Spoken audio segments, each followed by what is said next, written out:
ഡൽഹി ഭാരത് മണ്ഡപത്തിൽ ചേരുന്ന ബി.ജെ.പി. ദേശീയ കൗൺസിൽ ഇന്ന് സമാപിക്കും. സമാപന സമ്മേളനത്തിൽ പ്രധാനമന്ത്രി നരേന്ദ്രമോദി സംസാരിക്കും. രാഷ്ട്രീയ പ്രമേയം പ്രതിരോധ മന്ത്രി രാജ്നാഥ് സിംഗ് അവതരിപ്പിച്ചു. കഴിഞ്ഞ ദിവസം ചേർന്ന ഭാരവാഹി യോഗത്തിൽ ലോക്സഭാ തെരഞ്ഞെടുപ്പ് ലക്ഷ്യമിട്ട് വരുന്ന 100 ദിവസം കേന്ദ്ര സർക്കാരിന്റെ വികസന നേട്ടങ്ങൾ ജനങ്ങളിലെത്തിക്കാൻ പ്രധാനമന്ത്രി ആഹ്വാനം ചെയ്തു.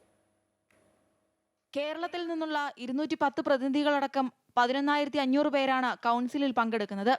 ബി.ജെ.പിക്ക് 370 സീറ്റും എൻ.ഡി.എക്ക് 400 സീറ്റും എന്ന പ്രധാനമന്ത്രിയുടെ പ്രഖ്യാപനം യാഥാർത്ഥ്യമാക്കുന്നതിനുള്ള തന്ത്രങ്ങൾക്കാണ് 2 ദിവസത്തെ നേതൃയോഗം പ്രാധാന്യം നൽകിയത്.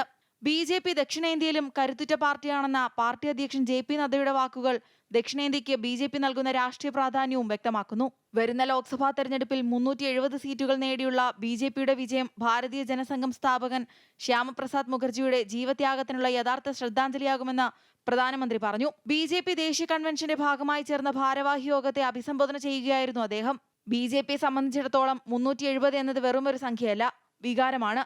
രാജ്യത്തിന്റെ ഐക്യവും അഖണ്ഡതയും നിലനിർത്താൻ ആർട്ടിക്കിൾ 370 റദ്ദാക്കാൻ ഡോക്ടർ ശ്യാമപ്രസാദ് മുഖർജി തന്റെ ജീവൻ തന്നെ ത്യജിച്ച് പരമോന്നത ത്യാഗം നടത്തി.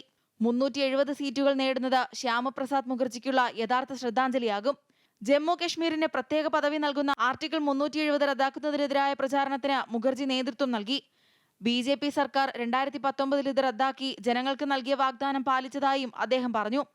രാജ്യത്തെ 543 സീറ്റുകളിലും ബി.ജെ.പിയുടെ സ്ഥാനാർത്ഥി താമരയാണെന്നും പ്രധാനമന്ത്രി പറഞ്ഞു. പ്രധാനമന്ത്രി നരേന്ദ്രമോദിയുടെ നേതൃത്വത്തിൽ വരുന്ന ലോക്സഭാ തെരഞ്ഞെടുപ്പിൽ ബി.ജെ.പി. 370 സീറ്റും എൻ.ഡി.എ 400 സീറ്റും നേടുമെന്ന് ദേശീയ അധ്യക്ഷൻ ജെ.പി. നദ്ദ പറഞ്ഞു.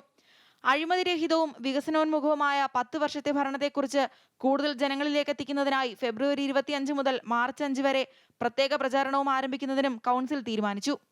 അമൃത ന്യൂസ്, ന്യൂഡൽഹി.